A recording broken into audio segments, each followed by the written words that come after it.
Hello, welcome to reCappin with Delora and Ashley. Please follow us on Instagram, Facebook, and Twitter at reCappin Podcast. Also, comment, rate, and subscribe on your favorite podcast platform. We're on all the things. We would love to hear your ratings of the movies and shows we review. Email us your audio file to recappingpodcast@gmail.com and we will play it during the show. Or DM us on Instagram and we will post and read it on air. Thank you guys so much for listening. Thank you. Hey, Ashley. Hey, Delora. How are you doing today? I'm good. I'm here with you. So it's a beautiful day. Beautiful day indeed. Well, I'm excited. We are going to recap Hustle, a 2022 movie. It's a comedy, dramedy situation. It's an hour and 57 minutes, rated R. Quick summary. Stanley Sugarman's love for basketball is unparalleled, but the travel-weary 76ers scout who has higher ambitions of being a coach remains stuck on the road looking for the next unknown talent. His search around the world leads him to Spain when he discovers Bo Cruz, an incredible street ball player with a troubled past. Stanley and Bo connect on and off the court with their passion for the game and as loving family men who want to prove they can win in basketball and in life. With the support of Stanley's wife, Teresa, can the underdogs come out on top? This movie is starring Adam Sandler as Stanley Sugarman, legend, Juancho Hernagomez, Bo Cruz. This is his very first acting role. He plays for the Utah Jazz currently. We have Queen Latifah as Teresa Sugarman, legend. Jordan Huel as Alex Sugarman. She's an up-and-coming actress. Ben Frost as Vince Merritt, who he always seems to play a villain. He also looks very familiar. And I forgot, he was with Robin Wright for a long time. And now he's married to Laura from Orange is the New Black. You remember that? Yeah, but I remember Ben Foster from back in the day. I mean, he's been in a lot of stuff even when he was younger. When he was a kid. But I'm saying, like, he's that kid star that transitioned to evil and he's stayed in that movie. Was he in Alpha Dog? Yes. Yeah. But he's a character actor at this point, right? I feel like he's definitely good at kind of morphing. Was he wearing a bald cap in this movie, though? I could never quite tell. It looked off, though, didn't it? Yeah. I was too busy hating him. Anyway, we have Robert Duvall as Rex, legend. Jaleel White as Blake, the VP of Personnel. That was his title, like, when I was looking at him. Come through, Jaleel. Did I do that? I'm sorry, I had to. We have Maria Bolto as Bo Cruz's mom, Heidi Gardner as Kate, and then Anthony Edwards as Kermit. Whew, he was a lot. This movie was directed by Jeremiah Zager. Other producers, Adam Sandler, LeBron James, Maverick Carter. Rotten Tomatoes gave this movie 91% by the critics, 92% by audience, and Google users gave this film 97%. Ashley, what's your grade for Hustle? All right. So I haven't seen a basketball film that I've loved in a long time. And I really did enjoy this. My favorite of all time is probably still Blue Chips. But this film reminded me that I love the game and I need to get back into NBA basketball because when I tell you I am completely ill-equipped to talk about NBA basketball the way I once was. I didn't even know. When I tell you, this is the same. I used to know everybody everyone. And I'm like, who are these young bucks? Exactly. I didn't even know who Anthony Edwards was, and he went number 1 in the draft in 2020. Correct. I felt some type of way about myself. So I will be watching Game 6 tonight to reemphasize my love for basketball. Anyway, it was a solid and enjoyable film. Queen Latifah was underutilized, but I still very much enjoyed it. So for that, it gets a B+. What about you? Yes, I grew up watching basketball, loving basketball, courtesy of my father. What a doodad, Lou.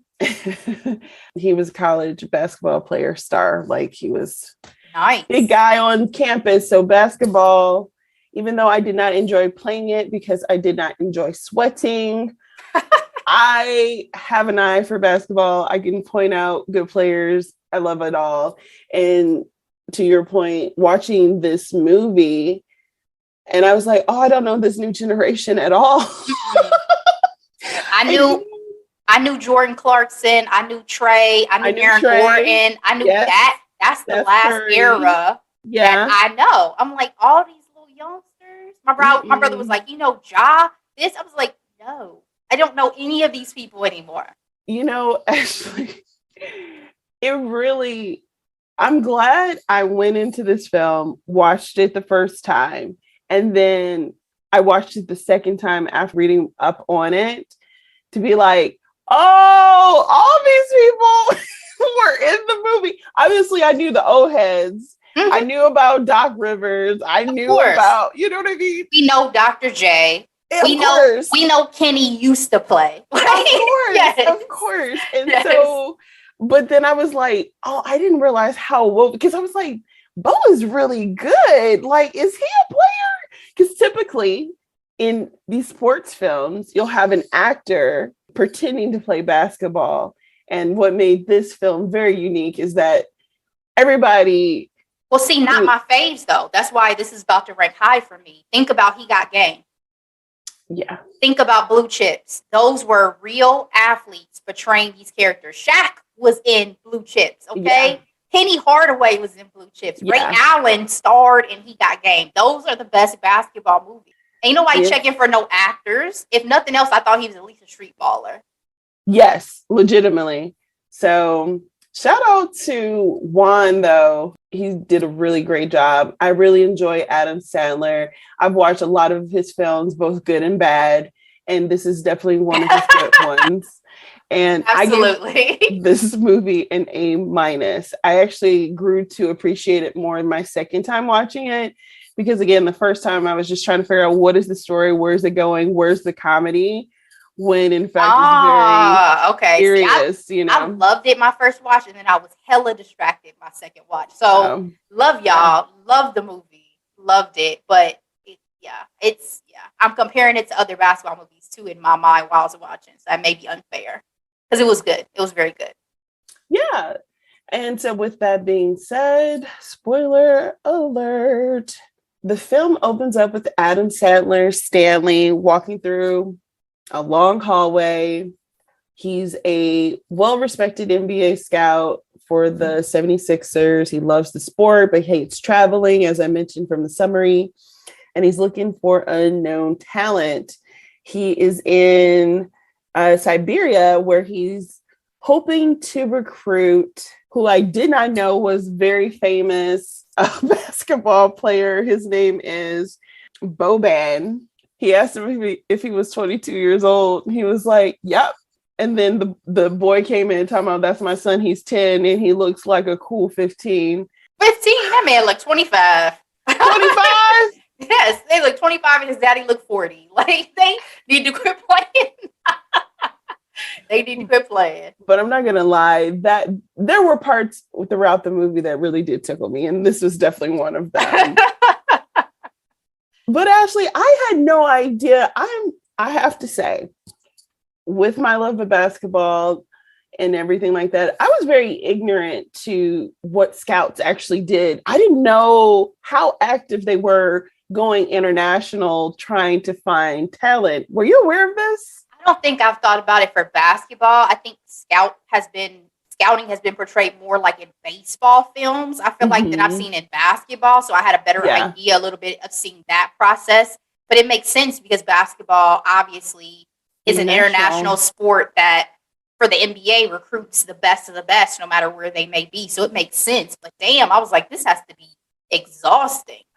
I mean, that montage of him literally going country to country and just seeing how he's literally only looking for one or two people on a list. And eating like shit. I was like, sir, how are you making it? That was an observation of mine as well. He was eating all the big names: Wendy's, Pizza Hut, Burger King, KFC, Mickey D's. If you travel this much, does it make sense to lean towards popular restaurants from your home country? It seems like for the level of travel he did, which was quick turnarounds, yes. Because if he got to spend more time, especially at the fact that he is in a considerably a prestigious field, given that sports is such a NBA, high earning field, one would think that he would eat better because he has the means to, I guess is the best way to say it. Yes, because they did make mention of him staying at 5 stars and, sitting in first class, as he should, because goodness gracious. But maybe one of the things they were trying to prove too is how normal and every man he's supposed to be, despite whatever his, accommodations may look like, right? That's not his thing. Very true. I'm definitely gonna get me a good chef meal while I'm in some of these countries. Like you going to Spain and you not eating some good food? You're not eating no tapas? What? Come on, Stanley. Come on, Stanley. So he lands in Berlin and picks up Haas, NBA prospect, but he's not really excited about him. He finds that, he has the talent, but he doesn't necessarily have the heart. Stanley makes his way back to Philadelphia, his hometown, and he's in the 76ers conference room discussing Hans. Vince is all for it, Vince being the son of Rex, the owner of the team. Even though Stanley found Hans, he doesn't feel like he has the heart. And so there's this conversation of, do we want to win now or do we want to win in 3 years, because they feel like he needs to be developed. Were you surprised by this level of strategic thinking within a sports organization? No, obviously not, because this is the talk, even down to the combine and measurements and all these things. I mean, they're not always seen as people. They're seen as pieces to assets. A puzzle. Yeah. Pieces to a puzzle that they're trying to fit together, because the goal is always to win a championship. So absolutely not. I didn't think it was surprising. I'm sure that it gets way messier and deeper than this in real life. Absolutely. And as I mentioned, there's this pissing contest between Stanley and Vin. I thought it was interesting because we get this view and we see immediately that Rex is not necessarily the peacemaker, but he's the head, the one in charge who ultimately favors Stanley. Yeah, because Stanley didn't get there based on nepotism. But my deal is, you're responsible for how you raise your children. Absolutely. But you see his daughter seem like the golden egg. So not sure where the son missed the mark. Ego can get you in trouble. That's for sure. We see that there's this special relationship between Stanley and Rex offers him the assistant coach job, something that he's been pining for all these years and super excited for, because guess what? He doesn't have to travel so much. All right, Ashley, we meet his loving family, Queen Latifah, as you mentioned, playing his wife. One of the things that I noticed, though, with his daughter is he's definitely not strict on her. Do you feel like his traveling schedule plays a role on how he parents his daughter? Probably partially that, and also partially aren't a lot of dads soft when it comes to their relationships with their daughters. Yeah. I thought it was also interesting because we see that his daughter lacks confidence. She doesn't do well in school. And when he asked her about applying to film school, she was like, well, everybody's applying this film school, but it's like, babe, no, it doesn't matter. What do you want to do? I was a little saddened by that aspect of his apparently only child. Just a product of everything going on now too with content and social and how easy it is for people to kind of put stuff out there now, and everybody's kind of vying to be content creators. So I can understand the feeling of like, oh, this is what everybody's trying to do.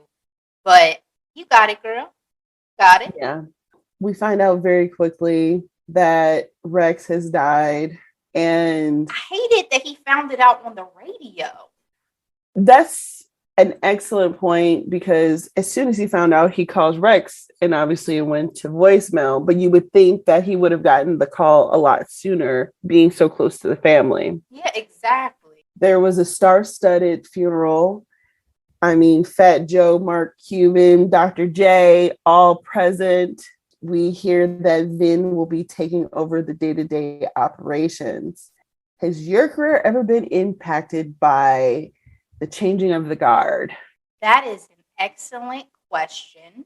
I can't say that I feel like my career has been impacted directly, but you always notice shifts overall when it comes to changes in leadership within your company. Now, whether or not you have to pivot in some way to meet new expectations or are directly under those people, and so you have to kind of lean into or learn their management style. I haven't had to directly address in my career yet, but I will say there's always a difference when there's a change in leadership. Always, because the new person is trying to make their mark on the organization, right? It's that, and it's also sometimes people are not fully equipped for the next stage. That can also cause an issue. And I think that was the case in this situation. I don't absolutely think ready for this opportunity yet. So no, that conversation about Hans alone showed a lot. And granted, he's younger than Stanley. Yeah. So obviously Stanley has been in this industry. He's also a former basketball player. Yes. So he also has that experience. And so between him and his sister, who seemed more level-headed, who seemed more prepared for the role, it was not him. But I understand as his sister, her wanting to give him this opportunity, but he wasn't ready. Not at all. And to your point, Ashley, he takes over.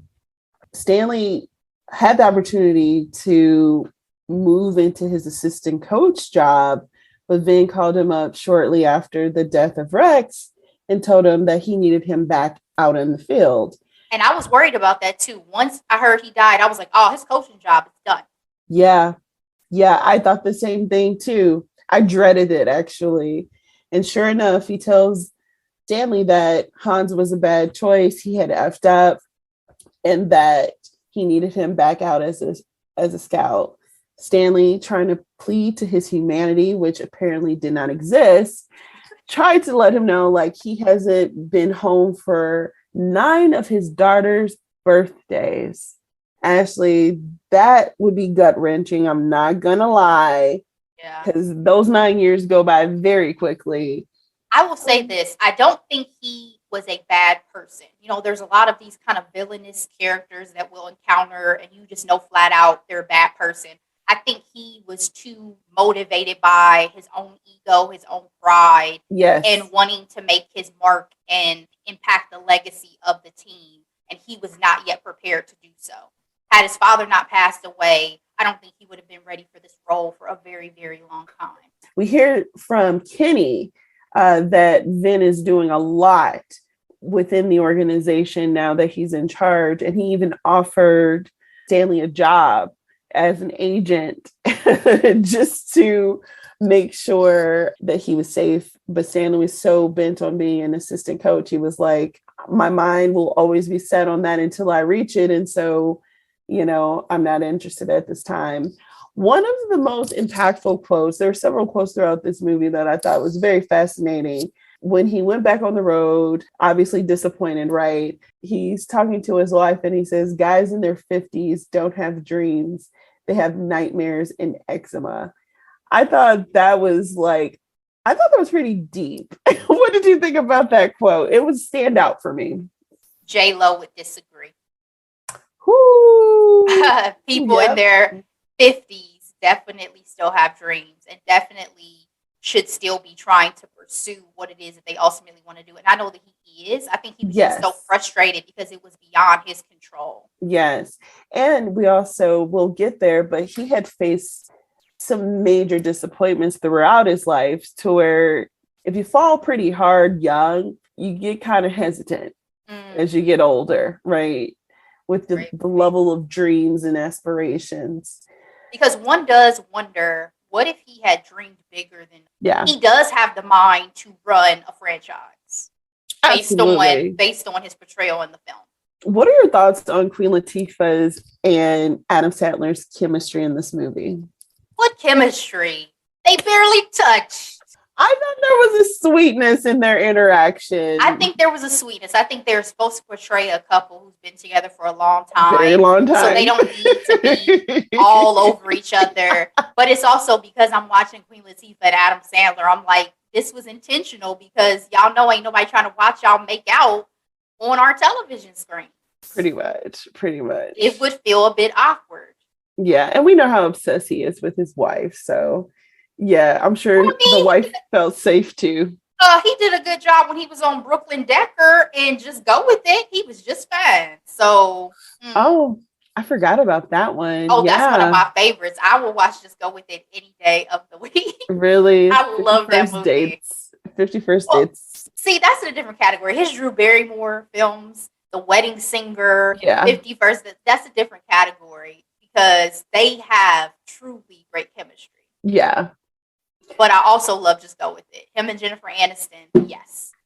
Him and Queen Latifah, no. I was happy to see Queen. I love Queen Latifah. I'm happy to see them, especially because I guess they've been friends for a very long time. So it's great, obviously, when you get to work on a project with people you love and admire. It makes probably for a great set. Yeah. But she only, in my opinion, did this as a favor. Because it's like, this is Queen Latifah. She stars in vehicles. Stars. She's the equalizer. Okay. Okay. Stanley lands in Spain looking for, again, a potential NBA prospect. And old dude is injured. And he asks, why is he there? I'm like, that's an excellent question. You would think they would cancel before he takes the time to go all the way out there. But the trip was not a complete bust because he managed to find his way to a street game. And he is mesmerized by this 6'9" Spanish player in Timberlands named Bo Cruz. Ashley, Bo dominates this street game. Very impressive. What are your first impressions of this fabulously mysterious player? Oh, he was sexy as hell. Okay. Sexy as hell. Always one of my favorite things about basketball. Love me some basketball players. I think he has to be one of the better looking taller guys because sometimes they frankly look like aliens. Like, you know, there's been the top tier ones for me. Back in the day, Penny Hardaway was top tier. Grant Hill was top tier. D Wade is my favorite. First of all, Grant Hill still to this day is top tier. Absolutely. But I was obsessed with Penny Hardaway, Kobe Bryant. Tracy McGrady was up there for me. D Wade was my favorite for a very long time. I love me some Jordan Clarkson now. I can't think of anybody else right now. Those were my faves. I'm going to be honest with you too. Michael Jordan was a crush for me for a long time there as well. I wasn't crushing on him. I did think he was handsome, but I also think, you know, when you're really good at what you do, you're attractive. So obviously. That's the thing. I think that's what added to it. No. Now, granted, and Michael Jordan in his prime, he was a fine man. I want to be like mine. Being the best at what you do. When I tell you Michael Jordan is probably one of the reasons why basketball is my favorite sport, because Michael Jordan made basketball truly an art form. It was an event. My grandmother had pictures of Michael Jordan in his different eras on her walls in her house because Michael Jordan was art. Okay? Michael Jordan was art. When they made it to the finals, it was a moment. The series, girl, we used to have the merch. Moment. It's hard to talk about Michael Jordan, a big deal, with folks who never really got a chance to see him play, because I understand that it's just you had to be their era. You had to be there. You know, go look up his footage. It was a beautiful piece. I could talk all day about Michael Jordan. Point is, Bo was sexy when he first hopped on the screen. Then I was like, I love street basketball because it's so pure. It's so raw. I enjoy that it's really, obviously they're playing for money, but it's so about the athleticism also of the sport. And I thought, like, why hasn't he been doing this sooner? He should have been looking at some street ballers sooner. You would think, but you know, we'll talk a little bit more about it, but there are some liabilities, right? But yeah, growing up watching Michael Jordan was a treat. And watching that freaking 30 for 30 was everything as well. So, The Last Dance. Yes, ma'am. Stanley is mesmerized and he follows this man home. Stanley's first impressions to freaking Bo was not a good look at all. So awkward. He was so excited. And he didn't take the time to actually say that he's an NBA scout. So it just seemed like he was some crazed fan following him home. He had to prove that, you know, he was legit, and he called up Dirk. But you know, one thing I also loved about this depiction of Spain was the diversity. Think about how many depictions of Spain you've seen in like American film or anything like that, where like color, black people, all of that. I was like, oh, I appreciate that. I appreciate that y'all didn't whitewash Spain. Listen, and it is basketball too, right? So even on the bus. Oh, that's true. Very true. Stanley was welcomed into his home by his mom. He apparently lives with his mom and his daughter. She gives the story of how he became really great at basketball after his father left and was on his way to America to play basketball at a basketball camp when his daughter was on the way. Stanley is super excited about Bo, that he hasn't played with Spain national team members, and he's trying to convince Vin to bring him home. Vin had some major reservations about Bo because he has not played organized basketball in 8 years. Was Vin right to have his reservations after he forced Stanley back into scouting because he was indispensable? No.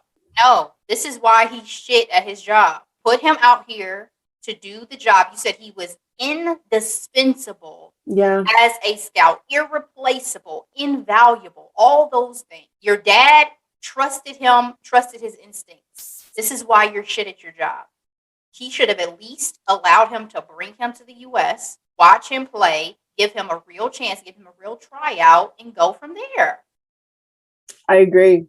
I'm like, you don't hire the best. I mean, he had so many years of experience that it's like, why would you even doubt him? Exactly. You said yourself, he was irreplaceable out in the field. Why would you not trust his expertise? It made no sense and it frustrated me. And it just made me realize, you definitely were nowhere near ready for this responsibility. Absolutely. Well, Stanley, trusting his gut and going rogue, brings Bo to the United States. There's some issues at Homeland Security because there's an assault charge from 5 years ago. When Stanley asked the lawyer to keep it under wraps, he's like, anything for a championship. How much stuff is buried for the sake of championships? Probably a lot. Probably a lot. Are we going to forget Bruno Mars' cocaine charge in Vegas back in the day when he was on the rise? I definitely have forgotten about it if I ever even knew. I can't remember if I ever even knew. I think that was the first example that came to mind where Delora, I was like, what's a little cocaine though? Who doesn't do cocaine, Ashley? What's a little bit of the white powder? You know, party drug. He'll be all right. You've seen his energy on stage. Exactly. He needed a little pick me up one night. He'll be all right. That story came and went. You didn't hear anything else, and then it's like Bruno Mars superstar.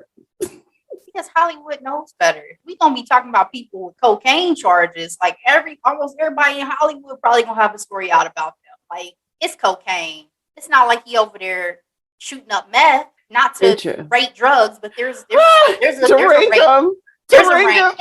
Yeah, there's a rank. Let me clarify. I've never done cocaine. Thank you. All right. Oh my God. I have never done cocaine. Well, just because in case people are listening to this are like, oh, she must sniff a little powder on occasion. I do not. No. We're both Dare children, and we kind of kept it true to form. But I've never done cocaine. Okay. Again, ranks. Bo made it to the tryouts, and there he meets his nemesis, Kermit, for the first time. We see that Kermit is already a shoo-in, but he's just showing up, I don't know, to stroke his ego or something. Because he's currently being touted as number 2. He wants to be number one. Yeah, ego. Basically. He's the biggest shit talker, Ashley. And he gets in Bo's head. He's a young Michael Jordan with that. He's a young Michael Jordan. In a major way. Then said to Stanley that he had to pick up the tab because, it's a no for him, and had the nerve to go as far as to say, sorry, you're going to miss another one of your daughter's birthday. Bitch. Exactly. When he called him a smugged born on third fucking bitch. Mm-hmm.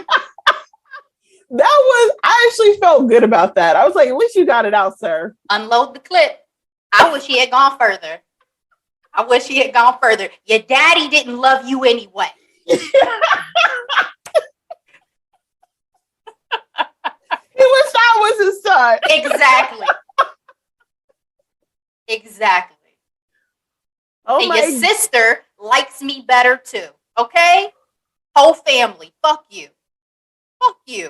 That was so unnecessary. He was a childish man.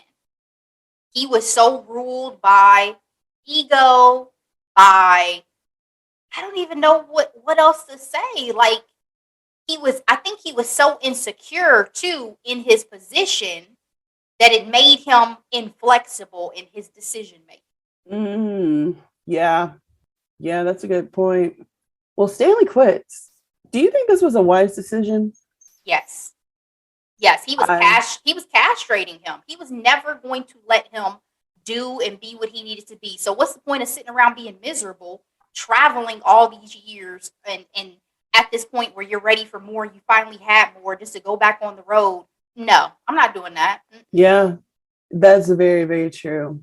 Well, Ashley, there's hope, because the combine is in 6 weeks, and Stanley is convinced that he can train Bo to be in the place that he needs to be to perform, since he's not going to be with the 76ers, right? Bo was pretty defeated that he wanted to go home, and Stanley asked him, he was like, so you mess up one time and you want to go home? He said, obsession is going to beat talent every time. Another quote that stood out to me, Ashley. Yo, that was a good one. Yeah. He was like, if you are out on that court, you need to believe I am the best guy out here. And I don't care if LeBron James is here too. Never back down. I'll kind of go into what I really enjoyed about this movie. This movie, obviously named Hustle, right? Talks a lot about maintaining motivation, being clear on your purpose, and that at the end of the day, it's you versus you. And so these quotes with the never back down and obsession beating talent every time, and giving examples of waking up at 4 a.m. for practice because Kobe did it. Kobe practiced before practice are the elements that I really enjoyed about this film, Ashley. Wasn't Kobe so obsessed he did like intermittent thing or something like that? Like, he was focused. He was a beast. Kobe was the last of like the beast mentality to me. Yeah. I think Steph is there. Anthony Edwards practiced with the Golden State Warriors, and he was going back and forth, and he couldn't do it. And the coach was like, I need for you to go crazy because Steph and Durant went crazy in practice. So I need for you to go crazy in practice. And he was like, that was a wake up call for him. And I was like, very impressed by that. Mind you, he still was number one pick 2020. But I think, and this is going to sound terrible, but I think this generation of the Stephs and Kevins and all them, they don't seem to be as tough as what I remember those before me being, to a certain basketball extent. Has been crazy, and we grew up in it when it started to get a little bit more commercial, because let's not forget the 70s was like the 70s and the 80s were the Wild Wild West when it came to basketball. Elbows were thrown. And absolutely. I mean, you were an enemy when you were on the court with certain people, even if y'all was friends off the court. Once you step in the court, you're my enemy. And I'm not saying that there's not a nice, camaraderie that I think is there amongst the generation that I'm talking about. But I definitely noticed such a shift. And yes, I think it's great for them to be smarter in terms of their careers and having more power and autonomy, and not allowing these GMs and these coaches and all them to rule and run their lives and their careers. There's still like a Scottie Pippen career. Yeah, correct? There's still a different level of mental toughness that I think some people have that I can't say that I feel like I've seen a lot in others. Maybe again, it's access. Maybe we just have more access to them. Yeah. So there's a difference with that. But because I don't think Michael Jordan or Kobe would be likable if we knew them, like outside of their talent. Well, I actually used to think that about Kobe, but I actually, prior to Kobe passing away, really did start to like him as a person.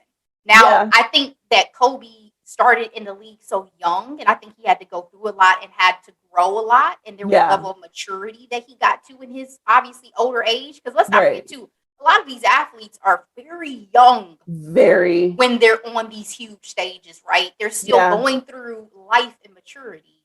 I think, again, there was just a little bit of a different switch that some of them are able to tap into than others. I'm not saying Steph doesn't have it. I'm just saying I've never seen it. That's all. At this rate, Stanley and his wife are paying for Bo's stay, which we already knew, but Teresa, being a resourceful woman, had Stanley bringing in food. And one of the running jokes that I thought was funny was his love of Pringles and porn, Ashley. The fact that he was why like, did he lie? Yeah. It wasn't me. I mean, never lied to your face. Okay, Amber Heard. Okay. Oh my gosh. And again, sorry, is it too soon? I'm sorry. Girl. Why did her publicist let her sit down with Savannah? I could have told you it was too soon. I could have told you it was too soon. It's just awkward because I don't believe a word she says. Not at all. Not at all. And Savannah didn't go light on her either, which was hilarious. I'm sorry. All right. With the hustle and all these great montages, of course, there's elements of Rocky.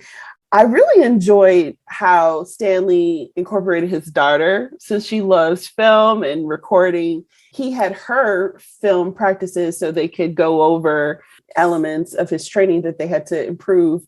But her interactions with Bo, Ashley, if you were her age, would you have been able to say anything to him? No. I would have just stared at him. I don't think I would have been able to articulate. I still get tongue-tied around a beautiful man. I'm not going to lie. The fact that she saw the little chickie tattoo had me dying, like she was paying attention. As we all were. As we all were.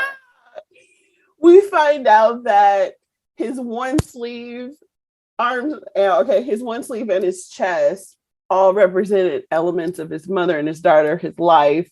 And the arm, which was completely bare, represented his father, which we found out left him, and he had no relationship with him. One of the other things I wanted to talk about too is, again, Stanley telling Bo, it's you versus you. And I mentioned here, it reminded me of the J-Lo doc as well, because what she talked about was, she's like, I have to get better. I got to work harder. I got to, last longer and things like that. And again, with the motivation piece in the montage, he slows down and he almost stops. And his daughter asked him, what are you going to tell him? And he was like, nothing. He has to tell it to himself. And I was like, whew, is that a message? It's like, you really do have to be very aware of self-talk, thoughts, mentality, so you can keep going. Preach. There were definitely some good gems. This is why when we did our end conversation with Eureka, I asked about the preparation that athletes go through mentally that helps you throughout life. Like, there are so many life lessons and that mental fortitude that comes with sports. So absolutely. Stanley definitely has some great gems, because you go through life alone, period. And you end it alone. It's like, you come into this world by yourself, unless you're twin or multiples. But, you're on your own after that. And life is life is not for the faint of heart. God sent his strongest to come walk this earth. I'll tell you what. So what did you think about the relationship that was building in these 6 weeks during the prime hustle time between Stanley and Bo? I love that in this film, Stanley never wavered in his consistency to show up for Bo. Even when he made missteps along the journey, he never stopped being there. He never stopped pushing. He never stopped trying. He never gave up, and his intentions were always pure. Again, when I was kind of comparing this to other, basketball movies I love, one of the things that I love about this that didn't happen in Blue Chips was Stanley stayed above board, right? Like, Stanley never did anything underhanded to try to give Bo the edge or anything like that. He always did. He stayed on the up and up. He just believed in him. He knew his talent would transcend any obstacles that he went through. And I don't think Bo's never had a man in his life who supported him in this way. And that was a beautiful relationship to see grow and build over the course of the movie. Absolutely. When I was getting ready for this podcast, I realized this is our Father's Day episode, and there was definitely a father-son element to this story, and we'll definitely talk a little bit more about that later. Happy Father's Day to all the great dads out there. Absolutely. We love you all so, so much. And shout out to my husband right now, who is putting our baby to sleep, washed her hair, put her little bonnet on, read her stories. These are the things that she is going to treasure when she is an adult. Absolutely. Stanley is ready for this combine. He reaches out to his friend. I keep calling him Kenny. His name is Leon in the movie. We know who you mean. And asking him, like, hey, did we get Bo into the combine? And he was like, nah, man, Vince is out here doing a smear campaign on Bo. I didn't think there was a low that Vince could go. Like, this is low. This was unnecessary. That's why I said he's not a bad person, but he let the circumstances and his ego make him do some bullshit things. Like, because you want to be right, because you got a chance to see a little bit of his potential, and you know that they're not going to give up. Mm-hmm. You're trying to stop Stanley, and you're playing with the livelihood of Bo. You don't even know this young man.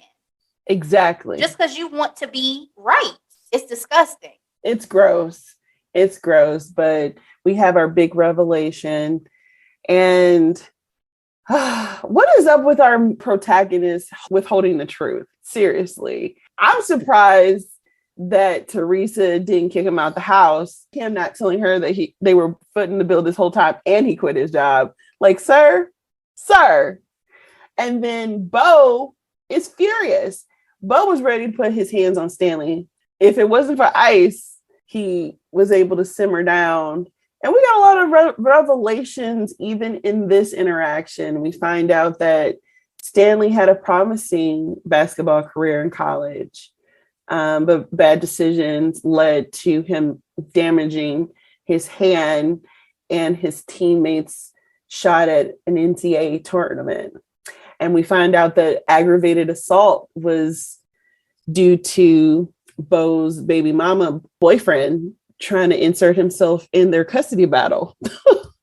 The audacity for me. Shenanigans. Girl, you gotta be careful who you have children. You ain't never lied. After Vince made this appearance, Stanley had no connections in the freaking industry, and he was at his wits' end. That was very frustrating. Because you're telling me for all the years, it's that whole saying of you can build a reputation for 20 years and it only takes one mistake for it to just completely be obliterated. Like all the goodwill that he has accrued throughout his career, and you telling me just this one thing makes y'all not even want to have a real conversation with him or give him an opportunity. Like that was super frustrating. Well, I'm reminded of Erica Jane, the Real Housewife of Beverly Hills, disgruntled housewife. She said, "You know who your real friends are when you get old and broke." And I'm like, whoo, okay. Well, this part of the movie I really did enjoy. His daughter had the bright idea of setting up a viral campaign, just like Dr. J video that they talked about earlier in the film. How important is the court of public opinion, Ashley? Very, when you're in a public career field. And I appreciated this because I had this thought when everything was happening. I said, all you got to do is sway the general public, because he's so unknown. He has not built a big reputation, and his talent is going to speak for itself. Absolutely. And people love viral content. People love challenges. People love all that stuff. I had the same thought. That's when the power of the internet is to your benefit. That's when it's a great thing to be living in this era of being able to reclaim your image and reclaim your identity through social media. Absolutely. And it's amazing seeing Dr. J. Like, this man is 70 years old. Still looking great. Looks amazing. And he out here putting on an act talking about, we call him Boa because he squeezes the life out of his prey. Like, sir. Ashley, what's your favorite basketball player nickname? Oh my goodness. I don't know. I'll help you. Give me some. I was about to say, I don't know if I know enough to, besides Black Mamba for Kobe. Black Mamba, King James. Oh, yeah. Okay. Chef. Splash Brothers, that's a group of them. Big Ben. Shout out to the Pistons. Mr. Big Shot. Again, Pistons again. Billups. Well, it was Michael Air Jordan, technically. That was kind of his nickname. I don't know, probably Black Mamba. I mean, let me not get on here and act like I was a fan of Kobe during his playing days. I was never a Lakers fan. I will never be a Lakers fan. I was absolutely a Lakers fan. I love LeBron. Absolutely a Lakers fan. You were never never in my life. Never will be. Holy smokes. Never will be. But I love you, LeBron. But the point is probably Black Mamba, just because it's just kind of the most unique, I guess. I'm only asking because Stanley was really trying hard, because it was cruise missile. That was a no. And then the whole Boa thing had me cracking up. Again, we got a chance to see Street Ball again, which was so much fun. And there were so many cameos, Ashley, in this movie. I mean, I won't even be able to really list them all, but no, they're there at the end of the film. If you want to watch, they're at all the end credits are the cameos and the people who are in it. Absolutely. One of my favorite quotes during the street games, though, she was like, "If you not here, you ain't nowhere." I'm like, yes, sis. Yes. This social media campaign worked, Ashley. He got into the combine. This was such a wonderful moment, but guess what? The work is not done. Stanley was very clear to Bo that they not only look at your talent, but they look at intangibles as well. Cameras are everywhere. In preparation for this recap, Anthony Edwards in an interview said that the combine in this movie was very real. and there were all types of real life coaches and recruiters in the audience watching on, like, the who's who of basketball was really integrated throughout this entire film, Ashley. What really brought a small tear to my eye, this part of the film, is the fact that he was out here wearing number 22, Ashley, which is Stanley's basketball number. Like his adopted deity. Loved it.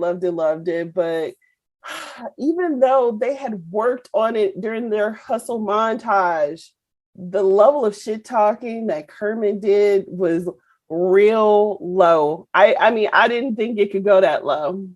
I struggled with Kermit throughout this film because you're going to be hard pressed to find me actively rooting against a black man.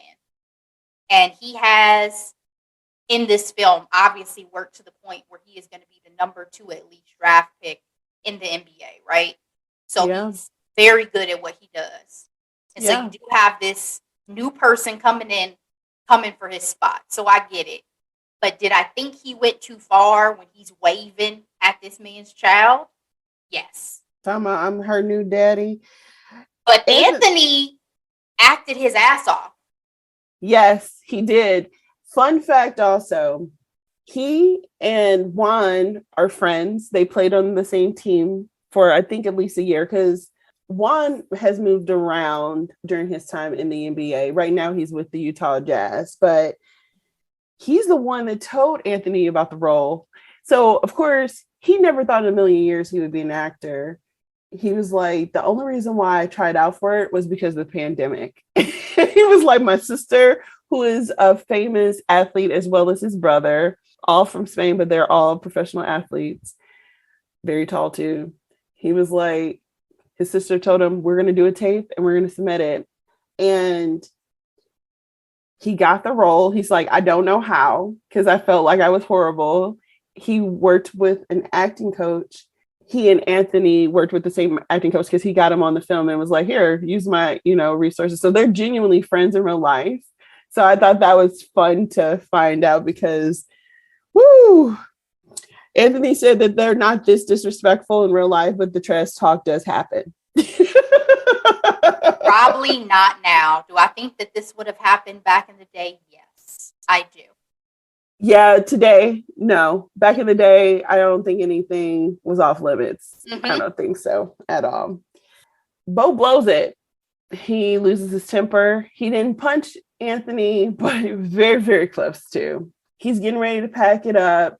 One of the things that I didn't mention was Stanley brought in Bo's mother and daughter because he needed that moral support, which was truly beautiful and touching. There's 2 things about this scene that I thought was interesting. Stanley's like, oh my goodness, he's now going to be considered a violent kid from a violent city. And Leon brought up Ron Artest, and I started cracking up. I'm like, you know how many players have such bad reputations? Like, in some ways, could be a bad boy. You know what I mean? Yeah, but it's hard when you don't already have the engine behind you, or you don't already have the recognition and the folks are rooting for you. The only person who was rooting for him at this point still was Stanley. Absolutely. So he was needing the time for people to like him first for his talent before they could excuse the behavior. Yeah. In their preparation of going home, Bo has a conversation with his mom where she refers to Stanley as his oak tree. She urges him not to throw him away because he has been consistent the way that Bo has been consistent for his family, which I thought was beautiful.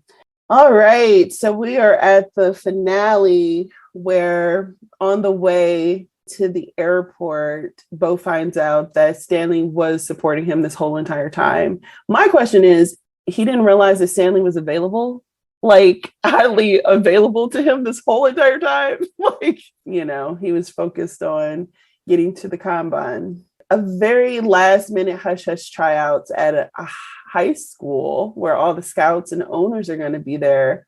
He got invited to, thanks to Stanley's friend Leon. speaking of quotes, when they got there, Bo was very nervous because of his performance at the Kanban. And Stanley was like, what did they say? They can't kill you if you're dead. At the end of the day, it's a happy ending.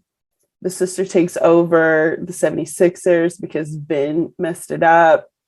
Bo was able to conquer his nemesis Kermit and perform very well. He ends up with the Celtics, and Stanley ends up as an assistant coach for the 76ers.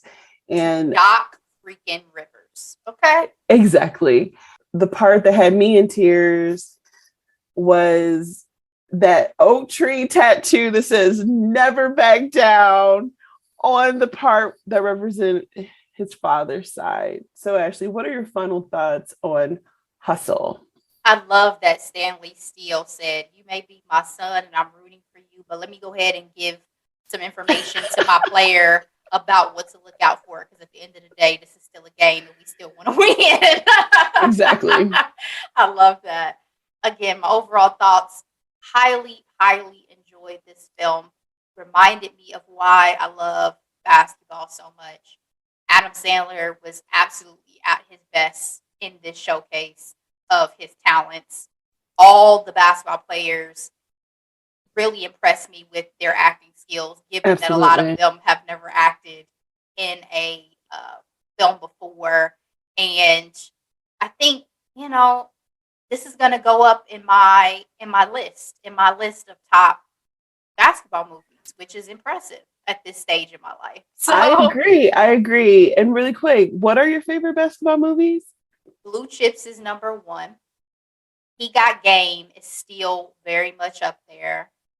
Hustle has now made its way onto my list. And Coach Carter is still super high on my list. Yeah. So for me, Coach Carter, I love Just Right. Shout out Queen Latifah. See, I don't think of that as a basketball film. I'm so It sorry. is. I know. I remember Common, Paula Patton. I just don't think about it as a basketball. Oh, Space Jam, the original Space Jam. Yes, that's on my list too. Sorry, is up there for me. Like Mike, Little Bow Wow. Oh, that's cute. Honorable mention. Yes. And I really did enjoy Uncle Drew. Like, it wasn't. I did like Uncle Drew. It's not in my top, but I like it. It's not in my top, but it was entertaining and everybody did a really good job. And I think this was like the last movie before this one that had a whole bunch of superstars in that movie. Both male and female, because Lisa Leslie was there. She was shouted out here because, Bo Cruz was if Scottie Pippen and a wolf had a baby raised by Lisa Leslie. Oh, I guess I should say Love and Basketball. I know you don't like Love and Basketball, Girl, but Love and Basketball, if we're going to say, which it is a basketball movie, it's more of a love story that I think of as just top tier basketball movies, but then it obviously is in my top 5 as well. So, and I want honorable mention The Air Up There. I remember that movie, which is kind of like a scouting movie in some ways too. Found the player from Africa and brought him to the United States. And then Eddie with Whoopi Goldberg and the Mixers. That's a callback. I love that.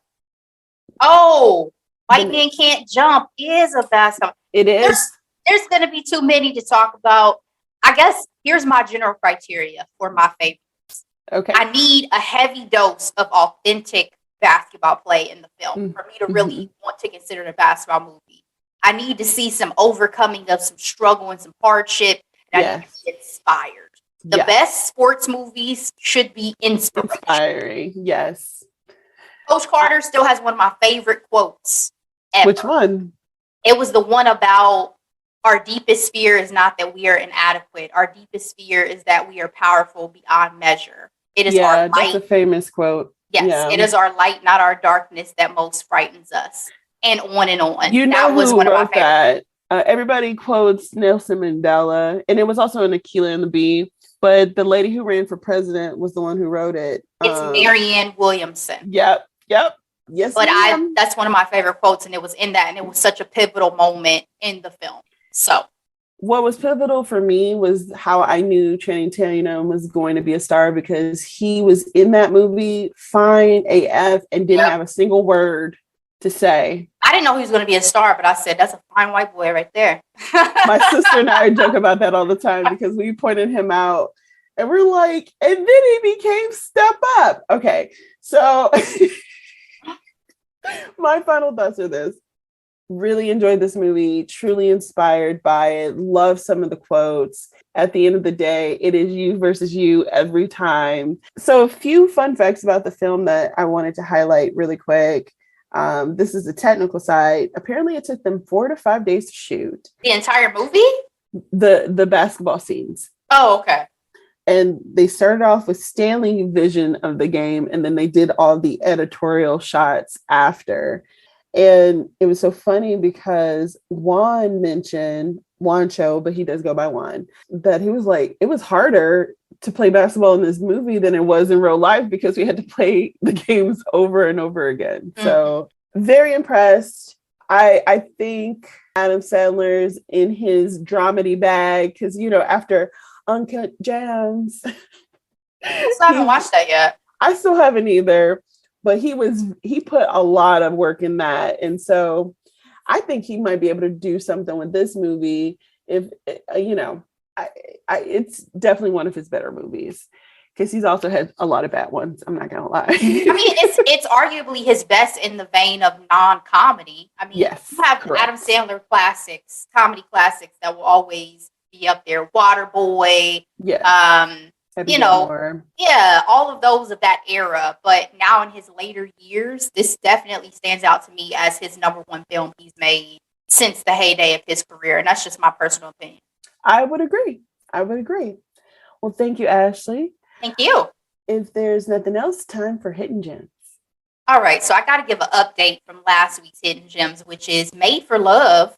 My hidden gem from HBO Max has been canceled after 2 seasons. No. So I did see that. Okay. Yeah, so these 2 seasons available are wrapped for the entire series. I still encourage you guys to check it out. Again, it was still a very original concept to me, but it will be 2 and done.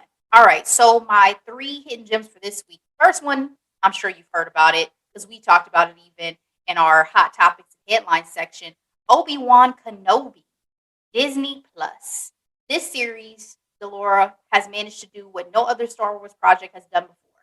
It made me curious enough to go back and finally watch the first Star Wars film from 1977, A New Hope. I just feel like I need to get a better understanding. Rough? It wasn't actually.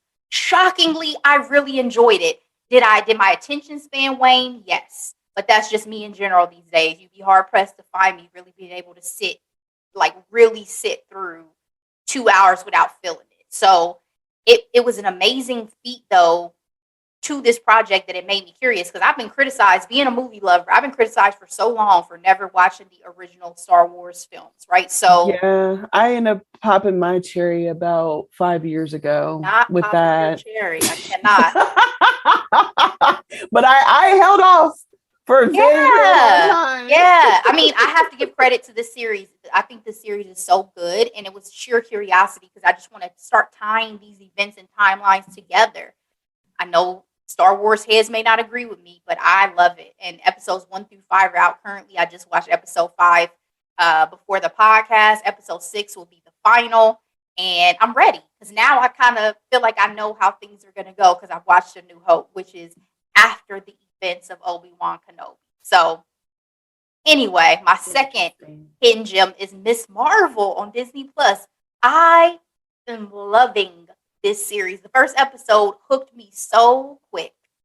I love the visual. But there's only one anyway, right? There's 2 episodes available now. Now it drops on Wednesday. Now. Yes. Okay.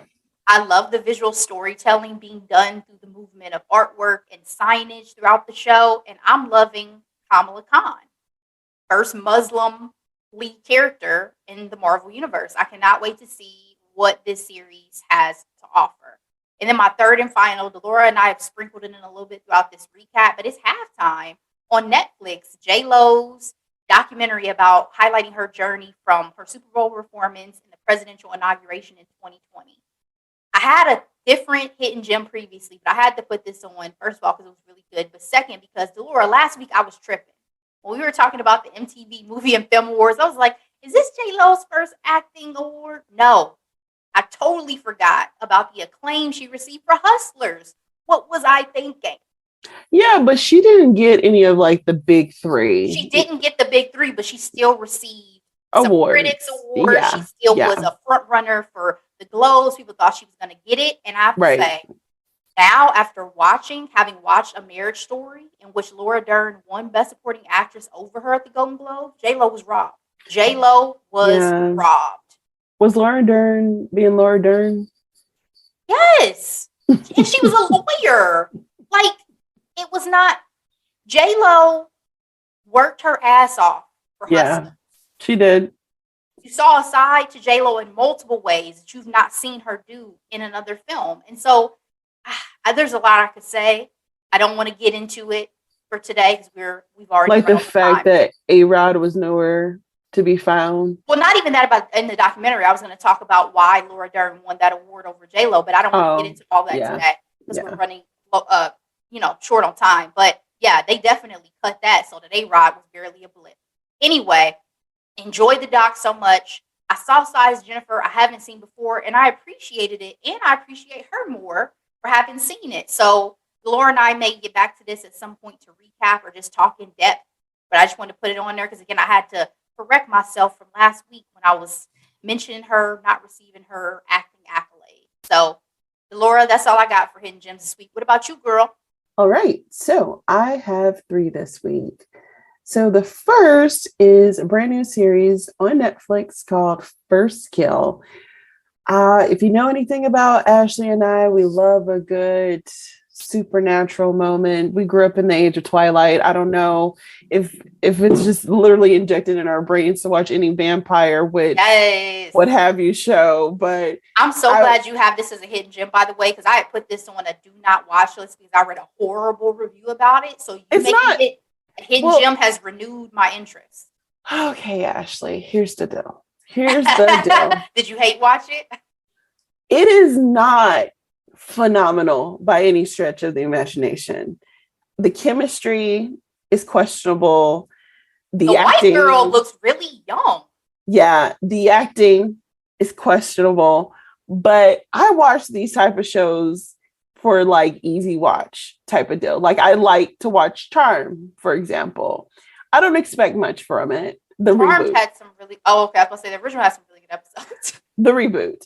I also watched The Order on Netflix, which talks about it's not nothing to write home about, but if you want to watch something, see the story. I was fascinated about this particular vampire lore. You know, a little bit of a spoiler, they're daywalkers, you know what I mean? But there's other elements to them that's a little bit different from other vampire movies that I've seen in the past. We meet this Black family of monster hunters. And I just mainly was intrigued on how we're going to navigate essentially the monster falling in love with the monster hunter. You never hear about Van Helsing falling in love with a witch or a vampire chick. I think they made the right decision in making the Black family the hunters and not the hunted, because I wouldn't watch that. Period. Very true. But I literally watched it in like a weekend, and that was mainly Friday and a little bit of Saturday. I just thought it's worth catching up on. You know what I mean? Okay. Again, you've renewed my interest. Again, when I watched the trailer, I thought this little white girl looks too young for me to want to watch her in a love story because it starts. I know. And I can't say I'm like completely convinced about their love by any means, but it really had me wondering what was going to happen next. Okay. My second hidden gem would be a comedy. It's available on HBO Max. It's called Starstruck. And this is like a rom-com, which I really love, and a British show, which I love British humor, i.e. Fleabag, i.e. Crashing. Only has 1 season available on Netflix. quick watch. It's like episodes are like 22 minutes long. But with Starstruck, it's about this goofy millennial who is very sex positive in terms of how she lives her life, falls in love with a movie star. She accidentally sleeps with him on New Year's Day. And they are intertwined in each other's lives. And you wonder throughout the seasons, because there's 2 seasons now, and they just recently got picked up for a third, whether or not they're going to be together or not. What'd you say this is on? HBO Max. Again, 2 seasons. I think there's literally 7 episodes per season. Like, quick watch. I'm sold. She's a little annoying to me in the 2nd season, but it's that typical, like I mentioned Fleabag, it's worth mentioning Insecure, the millennial trying to get her life together. So it's a lot of odd jobs and making mistakes, things like that. She falls for a movie star who you wonder, what does he see in her? She's the lovable F up. I guess that's the trope they're going for. You know what I mean? And my final hidden gem is not hidden at all. It's Red Table Talk. And I specifically would like to highlight the one featuring Queen Latifah. This one was a lot of fun because obviously Queen Latifah is promoting The Equalizer, as well as this film, as well as her initiative when it comes to obesity. But I really love the throwback stories that she has with Jada, because they've been friends for a very long time before any of them were famous. They knew each other in Baltimore. And I thought that's like super cool. And of course, I love Queen Latifah. My sister grew up, that's her favorite person. And we just love Queen. So that's all I have today. Very nice. We hope you guys enjoy our hidden gem section. Give us some good stuff that you guys have watched or seen too. We would love to hear and see what else is going on out here for us to consume and possibly recap. So absolutely. Delora, as always, it's been a pleasure, my friend. Yes, Ashley. I love you, girl. I appreciate you. And we're going to be going to Essence Fest. Girl, we sure are. My first time in NOLA, but I'm going with a pro because Delora said it's her favorite. It's one of my favorite American cities. Yes. So super excited. Yeah, it's a little gritty, but so much history and the food is so good. But I've never been to Essence Fest, so I'm super excited about that. Absolutely. We cannot wait to see this Black excellence. It's going to be everything. Everything. All right, guys. We'll see you next time. Bye.